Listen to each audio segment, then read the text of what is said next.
संतोष देशमुखांच्या हत्येला 33 दिवस उलटले तरी एक आरोपी फरार। देशमुख कुटुंब आज न्यायासाठी टॉवरवर आंदोलन करणार।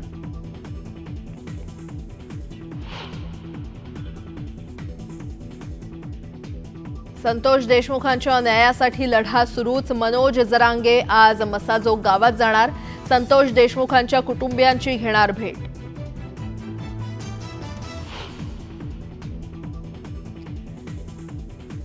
शरद पवारांनी दगाफटक्याचं राजकारण केलं आणि धोका देणाऱ्या उद्धव ठाकरेंना जनतेनं जागा दाखवली।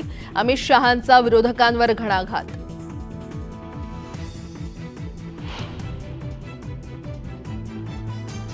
महाअधिवेशनातून भाजपनं फुंकलं महापालिका निवडणुकांचं रणशिंग। येत्या 3 ते 4 महिन्यात निवडणुका।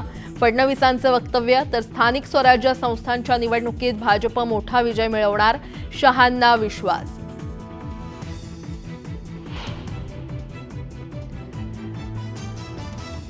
नाशिक मुंबई महामार्गावर भीषण अपघात। भरधाव पिकअपची ट्रकला धडक। अपघातात 8 जणांचा मृत्यू।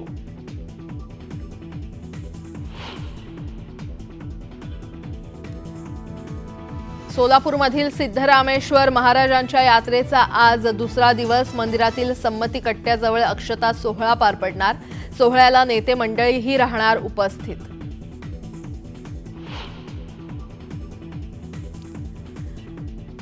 महाकुंभामध्ये पौष पौर्णिमेनिमित्त आज पहिलं शाही स्नान। पुढील 45 दिवस प्रयागराजमध्ये भक्तांचा महासागर।